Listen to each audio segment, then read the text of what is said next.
Oi pessoal, tudo bem?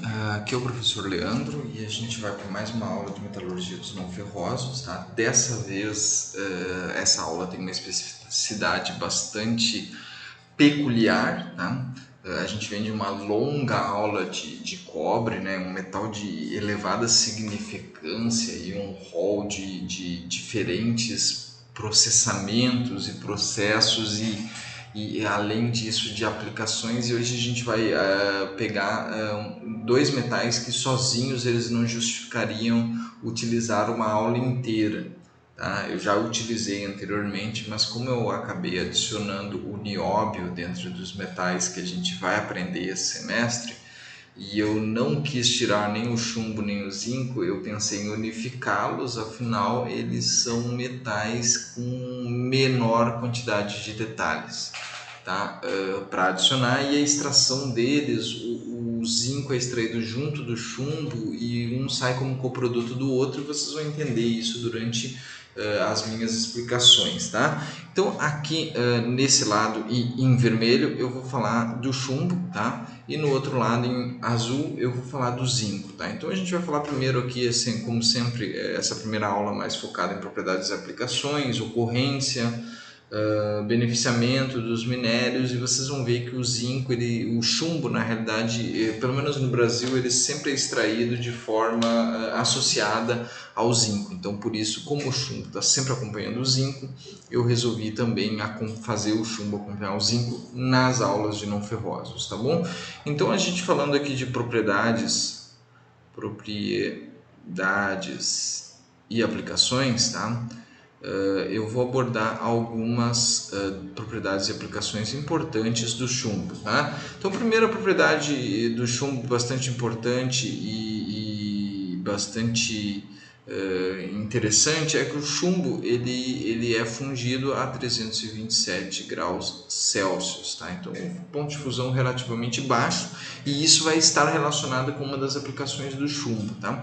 Um outro detalhe igualmente importante é que o chumbo tem uma elevada densidade. A densidade do chumbo é de cerca de 11,34 quilos por litro ou decímetro cúbico. Tá? Um decímetro cúbico tem 1 litro. Então, quando eu falo quilos por decímetro cúbico, é a mesma coisa que quilos por litro. Tá? Isso aqui também é igual a toneladas por metro cúbico. Tá? Então, a densidade dele é 11,34, uma densidade bastante elevada, que acho que a gente vai ver só a prata e o ouro ultrapassando dos metais não ferrosos, se não me engano, tá?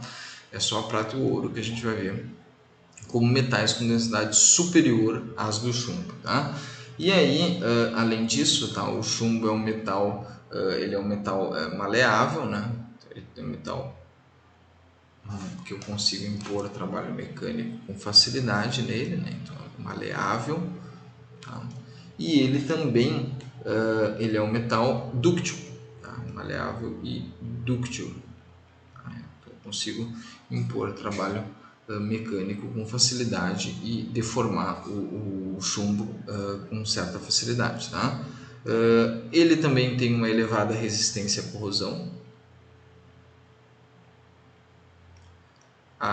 corrosão, tá?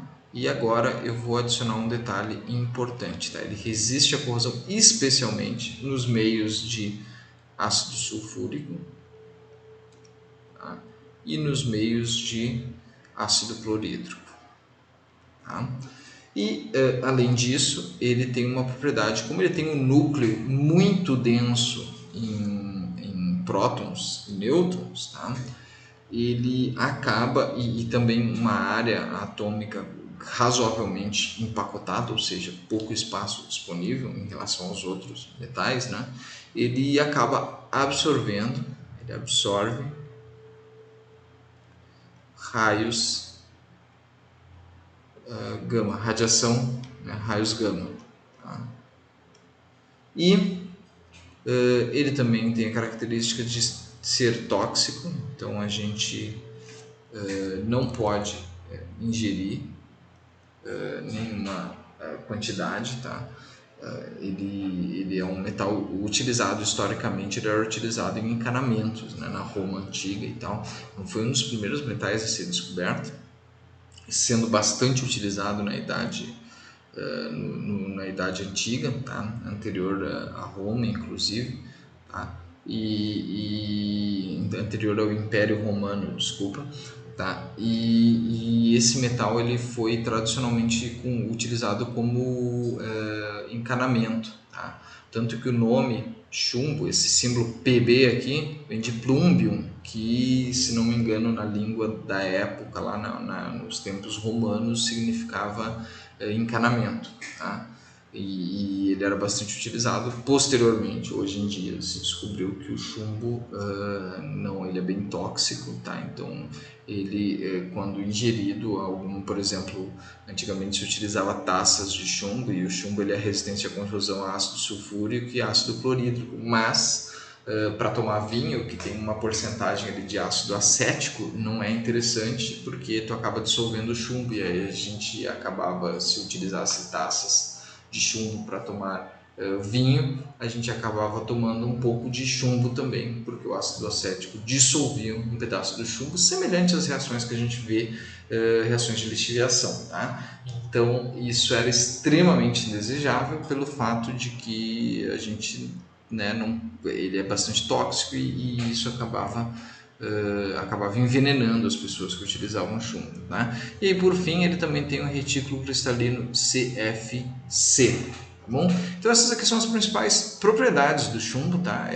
Aqui eu listei algumas. Se vocês procurarem um artigo da Wikipédia, da Royal Society of Chemistry, lá acho que de Cambridge, se não me engano, é um site que tem a tabela periódica de propriedades, vocês vão encontrar, inclusive na britânica também, vocês vão encontrar dados semelhantes, até dados mais completos, mas o fato aqui é que eu estou tentando destacar as coisas mais importantes em relação ao chumbo, tá?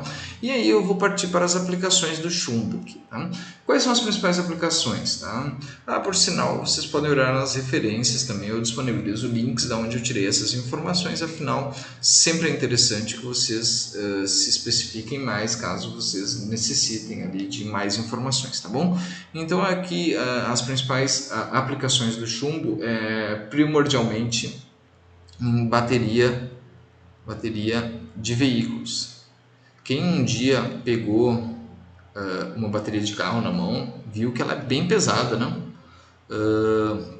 Veículos automotores, tá? Eu não escrevi aqui porque ia consumir muito espaço, tá? Então o chumbo é extremamente utilizado na bateria de veículos automotores, então 75% de chumbo é utilizado com essa aplicação, tá? O que explica também, é importante vocês notarem que pela toxicidade do chumbo, ele vem perdendo aplicações. Por exemplo, uma das aplicações é na soldagem, tá?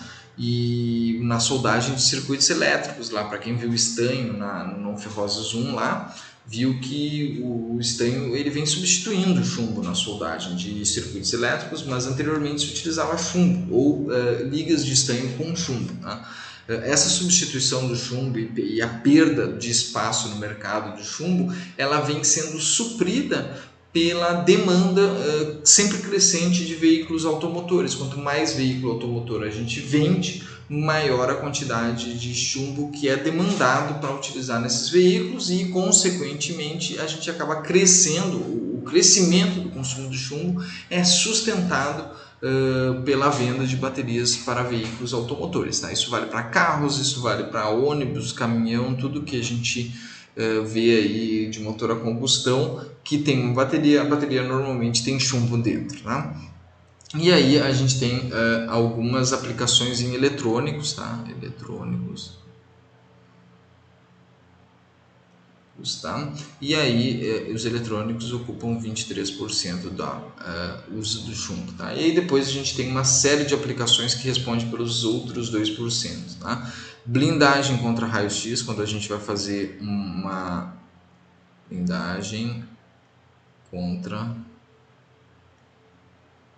raios X, isso aqui responde junto com os outros, vou apagar aqui, depois eu junto todos eles, responde por 2%, tá? Mas são aplicações aqui a título também de curiosidade, eu não queria colocar só outros aqui para que vocês visualizassem outras aplicações, tá? Então soldas, tá? ainda, isso aqui também está aqui dentro, tá? Então, arquitetura, aplicações arquitetônicas, alguns tem um telhado de uma catedral alemã que ele é feito de chumbo, então um aspecto chumbo oxidado, assim, dá um aspecto considerado bonito por arquitetos, então ele ainda é um pouco utilizado com essas aplicações, tá? E aí, peso para quem faz academia, eventualmente, normalmente o peso é feito de aço, tá? Mas em alguns casos ele pode ser feito de chumbo. E também peso para quem mergulha, tá? Peso para mergulho, tá? Para prática de mergulho, tá? Isso aqui, tirando as soldas ali, responde por 2% do chumbo, tá bom? Então essas aqui são as principais aplicações do chumbo, tá? E aí eu vou ter que fazer um corte, que não estava planejando fazer isso, tá? Mas eu vou fazer um corte, ou nem vou fazer um, calma aí, eu acho que eu vou ter que fazer um corte para remover essas coisas que eu escrevi e aí a gente vai partir para o zinco, tá? Mas essas aqui são as principais propriedades e aplicações do chumbo, tá? Agora a gente vai ver o zinco e aí depois a gente volta na ocorrência que a gente vai falar junto, tanto do chumbo quanto do zinco, tá bom? E aí, para finalizar aqui, vocês podem ver que como o chumbo hoje em dia, se não fosse o consumo de bateria de veículos automotores, a gente não teria praticamente consumo de chumbo no mundo, tá? E por isso ele vem perdendo espaço. E, aliás, o que faz do chumbo, só um comentário importante aqui, o que faz do chumbo importante para bateria de veículos é que a bateria de veículos são cátodos e ânodos todos feitos de chumbo, tá? Em uma bateria onde o eletrólito é feito de ácido sulfúrico. Como o chumbo tem uma resistência à oxidação bastante interessante em meios de ácido sulfúrico, ele é utilizado para fazer bateria de veículos automotores, tá? Já o caso da densidade aqui e daquela propriedade de absorção de raios gamas faz dele utilizado na blindagem contra raios X e no peso para mergulho, tá? Já a arquitetura é mais um aspecto metálico bonitinho dele e tal. Demais essas são as relações entre propriedades e as aplicações do chumbo, tá? Então agora eu vou fazer um corte aqui e a gente vai falar um pouquinho de zinco, tá bom? Então pessoal, agora vamos falar um pouquinho do zinco, né? Então o zinco eu vou escrever aqui em azul. E o zinco ele tem, também vou falar um pouquinho das propriedades do zinco, propriedades. E se não ficou muito bom, né? Propriedades e aplicações. Então a gente vai tentar relacionar um pouquinho as propriedades e aplicações, tá? O zinco, tá? Para quem não sabe, ele é o terceiro metal mais aplicado no planeta Terra, o terceiro não ferroso mais utilizado no planeta Terra, né? Ele tem como característica interessante aqui um ponto de fusão baixo, tá? Então ele tem um ponto de fusão de 420 graus Celsius. E aí uma particularidade interessante é que também o ponto de ebulição do zinco é também bastante baixo, tá? De 907 graus Celsius. Vocês vão ver que isso é fundamental lá na etapa de extração do zinco, tá? Além disso, ele é um metal frágil, tá? Frágil, mas ele pode ser trabalhado a quente quando, por ele ser um metal frágil, né, você pode imaginar assim, bom, então eu não posso fazer trabalho, eu não posso impor deformação, né, fazer processo de conformação mecânica, mas não, ele pode ser trabalhável, ele é trabalhável a quente. Só que a quente para um metal que tem um ponto de fusão tão baixo é a 100 graus Celsius. Então, se eu aquecer tarugos ou blocos ou chapas de zinco a mais de 100 graus Celsius, eu consigo impor trabalho mecânico, apesar da fragilidade do metal, tá? Ele tem uma certa resistência à corrosão,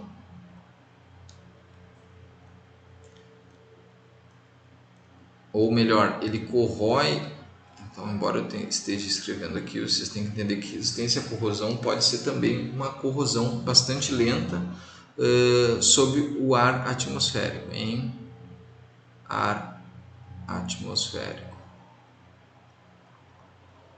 Também naquele mesmo mecanismo do alumínio, né? A gente tem uma chapa de zinco aqui, ele oxida com facilidade, mas ele forma uma camada de óxido passivo que não deixa que mais oxigênios acessem e oxidem o zinco, né? Então aqui forma um ZNO, e aí o oxigênio não consegue acessar a chapa devido a essa barreira de óxido de zinco, tá? Mais ou menos a mesma ideia da resistência à corrosão do alumínio, tá bom?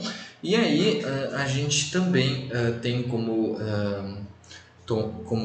importante propriedade, né, que vai explicar um pouquinho o número pequeno, escasso de aplicações, é que ele tem uma densidade de 7,14 quilos por decímetro cúbico, que também é a mesma coisa que toneladas por metro cúbico, como eu comentei anteriormente, tá?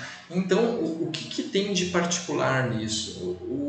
Todos os metais que a gente apresentou para vocês lá em Não Ferrosos 1, até mesmo aqui em Não Ferrosos 2 a gente viu o cobre, ele tem algumas propriedades, né? Por exemplo, o cobre tem uma excelente condutividade térmica, excelente condutividade elétrica, tá? O zinco ele não se destaca por essas propriedades. Então a gente também viu lá em Não Ferrosos 1 metais ligas leve, que a grande propriedade dele era baixa densidade, tá? Já o zinco ele não adiciona nenhuma dessas grandes propriedades, então boa parte das aplicações do zinco são aplicações de baixa nobreza, tá? Então vocês vão ver ali, o zinco ele é utilizado, por exemplo, como ânodo de sacrifício na galvanização. Eu nem sei se essa é a terminologia correta, tá? Mas o que acontece? Então a gente tem aqui 50% do zinco sendo utilizado na galvanização, tá? A gente tem uma chapa de ferro aqui, vamos pensar, tá? É um aço, né? O aço é uma liga maioritariamente de ferro, tá? E aí a gente recobre esse ferro aqui, a gente pode recobrir, seja por um processo eletrolítico, por exemplo, liga essa peça de ferro num cátodo e faz depositar zinco na superfície, seja por um processo, ele pode ser um processo eletrolítico, ele pode ser um processo a quente. A gente tem um banho de zinco fundido, a gente mergulha essa chapa dentro desse banho, e aí quando a gente remove essa peça do metal, do metal fundido, a gente acaba formando um filme de zinco metálico aqui na superfície, que vai fazer o quê? Quando a gente botar esse material em contato com oxigênio, por exemplo, vai formar aquela casca de óxido, que eu vou desenhar a casca de óxido agora nesse cinza escuro aqui, tá? Então vai formar aquela casca de óxido porque o zinco vai oxidar, da mesma forma que acontece aqui, tá? E outra coisa interessante, se por acaso eu riscar esse meu metal aqui e chegar até o ferro, o que vai acontecer? Como o zinco ele é menos nobre, ele vai fazer o que? Ele vai oxidar antes do ferro. Então eu consigo prevenir uma certa oxidação, porque o zinco ele corrói preferencialmente em relação ao ferro, tá? Então para isso eu uso 50% do meu zinco, ele vai ser aplicado em processos de galvanização, tá? E aí o resto, onde que eu uso o resto do meu zinco, tá? Então ele pode ser elemento de liga de latões, tá? Latões, aí tem alguns bronzes também que utilizam o zinco como elemento de liga, 17% disso é utilizado, do zinco é utilizado em latões, tá? E aí a gente também pode utilizar o zinco, também 17% do zinco é utilizado em peças fundidas em fundição sob pressão, também chamado de die casting, tá? Fundição, peças fundidas, né? Eu escrevi errado aqui, fundidas, tá? Pelo processo de die casting, tá? Então peças fundidas por esse processo die casting, eles podem ser utilizados, cerca de 17%, então 17%. E o restante é utilizado na forma de compostos, tá? Vocês sabem que vocês já devem ter, a primeira vez que vocês ouviram provavelmente o nome do zinco, né? foi naquela vitamina Centrum de a zinco, né? Por quê? Porque o zinco ele também cumpre um papel, os compostos de zinco, né? Não é o metal zinco, né? Mas ele cumpre um papel importante no nosso corpo. Então ele é uma vitamina, ele é composto de várias, não sei se são enzimas ou proteínas exatamente, que tem zinco na estrutura. Então o zinco ele também tem uma gama de aplicações na forma de não ferrosa. Então aqui a gente está vendo aqui 34% nos latões e peças fundidas e 50% na galvanização. Isso totaliza 84%. Tá? Nos outros 16%, para fechar o nosso 100% de aplicações de zinco, ele tem aplicações secundárias, tá bom? Então é bem importante que a gente entenda que ele tem não só função como metal, mas também como outros, como compostos químicos, tá? Então, aqui, por que a gente usa o zinco? Bom, em peças fundidas via die casting é mais pelo preço, tá? O preço barato das peças, tá? Faz o zinco uma alternativa, tá? Em latões ele vai dar propriedades específicas para as ligas de cobre e para galvanização para aumentar a resistência à corrosão do aço, tá? Devido à boa resistência à corrosão em ar atmosférica, tá bom? Então esses aqui são as principais aplicações do zinco, tá? E agora a gente vai rumar para ocorrência tanto do zinco quanto do chumbo, e aí vocês vão entender por que a gente está estudando zinco e chumbo juntos, tá? Então eu não fiz um corte, dessa vez só apertei um delete aqui para a gente explicar um pouquinho sobre ocorrência, tá? Então vamos pegar um verde aqui e a gente vai falar sobre a ocorrência. E aí a gente vai ter a ocorrência do chumbo, do zinco, né? A gente vai ter a ocorrência do zinco e o zinco, onde que ele ocorre com maior frequência, tá? Na China a gente tem os maiores depósitos de zinco, tá? Seguido da Austrália e, por fim, o Peru sendo o terceiro colocado. Tá? Em que lugar ocupa o Brasil exatamente? O Brasil não é tão relevante, ele é o 13º lugar, é o Brasil. E onde estão os depósitos? Bom, a gente tem depósitos em Minas Gerais, tá? Algumas minas em Minas Gerais e no Mato Grosso, tá bom? E o chumbo, tá? Para vocês verem aqui uma questão. O chumbo ele está sempre, quase sempre associado ao zinco. Difícil ter uma mina de chumbo só de chumbo. Tá? Então, se a gente tem mais zinco na China, a gente também tem mais chumbo na China. E aí o nosso segundo lugar também é a Austrália. Mas aí tem uma coisa interessante aqui, que os Estados Unidos ocupam o terceiro lugar e o Peru vem logo em seguida em quarto lugar. Então aqui a gente tem o primeiro, segundo, terceiro e quarto. Tá? O Brasil ele é menos relevante para o mercado de chumbo, tá? Ele ocupa o 17º lugar. Tá? E aí, além de ocupar o 17º lugar, a mina do Mato Grosso, as minas localizadas no Mato Grosso, elas são minas de zinco, não tem uma quantidade interessante de chumbo. Tá? Já as minas de Minas Gerais têm uma quantidade apreciável de chumbo. Tá? Habitualmente a gente tem um minério que no Brasil tem 4% do minério de zinco e 1% do minério de chumbo. Tá? E aí eu vou falar um pouquinho agora para vocês, tá? Do beneficiamento desses minérios, né? Então aqui os locais onde esses minérios mais aparecem, né? E agora a gente vem aqui falar de beneficiamento, tá? O beneficiamento do chumbo, tá? Antes do zinco, tá? Dos minérios de chumbo e zinco, a gente primeiro tem que abordar os principais minérios. Quem são? Tá? No caso do zinco, é o ZNS, é um sulfeto, tá? Esfalerita, também chamada de blenda, tá? E o sulfeto de chumbo é a galena, tá? E esses são os principais. Se vocês procurarem aí na própria bibliografia recomendada, existe uma gama de outros minerais, mas eu vou focar nos mais importantes aqui, tá? E aí, para esses minerais, como são sulfetos e são pesados, a gente normalmente passa por etapas de cominuição para diminuição de tamanho, né?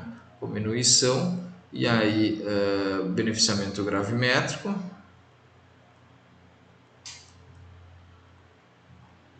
e a gente termina com flotação. Tá?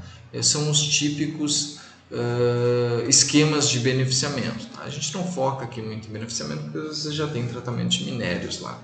Tá? E aí, esses aqui, vocês precisam saber basicamente que o principal minério de zinco é a esfalerita, o principal minério de chumbo é a galena, né? Então essas são as informações mais importantes sobre o beneficiamento. O beneficiamento é um circuito, vocês já devem ter visto um pouquinho lá, tratamento de minérios, um circuito de cominuição, beneficiamento gravimétrico e depois seguido de flotação, tá? E por fim, a gente vai falar um pouquinho das ligas, tá? A gente tem ligas de zinco, tá? Então, no caso do chumbo, ele é utilizado puro, ele é componente de ligas lá para soldagem, tá? As ligas de zinco, elas são denominadas Zamac, tá? Um nome que vem do alemão, né? E aí vocês podem procurar no artigo da Wikipedia, vai falar um pouquinho para vocês. São ligas de zinco com alumínio, magnésio e cobre. Tá? Então essas são as ligas de zinco. A mais popular, o sistematização de nome é Zamac, e aí vem o número. Então tem a Zamac 3, tem a Zamac 2, eu não sei se Zamac 1, acho que ela não é utilizada, tá? Então, Zamac 3, Zamac 1, Zamac 3, Zamac 2, vocês podem procurar na internet, acho que tem Zamac 5 também, que ainda é utilizado, vocês podem procurar ideias de composição, tá? Mas o que eu queria que vocês só memorizassem, soubessem, né, que quando alguém falar uma Zamac, está falando de uma liga de zinco, tá? E a liga de zinco tem alumínio, magnésio e cobre. Se vocês quiserem procurar composições específicas, é sempre bom recorrer a manuais, até porque isso está sempre variando e depende do padrão, então não vou apresentar aqui uma composição específica que talvez eu esteja apresentando uma coisa que no futuro não vai estar valendo, então é melhor vocês procurarem na internet, nos links que eu disponibilizo para vocês, tá bom? Então, na aula de hoje, a gente se dedicou não à metalurgia extrativa, mas a situar no cenário desses metais. Então a gente viu na aula de hoje as propriedades e as aplicações tanto do chumbo como do zinco. Tá? A gente viu também como que é dividido o mercado, onde que são colocadas essas coisas, né? Quanto do chumbo vai para baterias de veículos e quanto do zinco vai para galvanização, esse tipo de coisa. Depois a gente deu uma pincelada ali em ocorrência, em que locais a gente tem os depósitos minerais e qual a significância do Brasil e em que locais no Brasil estão os depósitos de zinco e de chumbo. Tá? Então essa particularidade dos depósitos acontecerem associados, né? Então assim como o manganês ele acontece associado ao ferro sempre, o zinco normalmente acontece associado ao chumbo. Tá? E aí a gente terminou vendo o beneficiamento dos minérios, tá? Como se faz, quem são os minérios, os principais minérios, né? Os minerais minérios de zinco e de chumbo. Então a gente conheceu a esfalerita e a galena, né? E como que acontece para obter uma esfalerita e galena com razoável teor de pureza, tá? Para as próximas etapas de extração que a gente vai ver na próxima aula, tá? E aí por fim a gente viu a nomenclatura das ligas de zinco, que é as Zamacs, tá? Então, o que eu tinha para dizer na aula de hoje, bem mais curta que a aula anterior, felizmente, né? Era isso. Tá? Eu espero que vocês tenham conseguido absorver os ensinamentos aqui. Tá? Se vocês tiverem algumas dúvidas, vocês podem procurar através dos nossos canais de soluções de dúvida. Tá? Se não, a gente pode vocês já podem fazer os exercícios, tá? Então eu agradeço de todos a atenção, tá? Eu acho que o que eu tinha para dizer era isso, então até a próxima aula e tchau, tchau.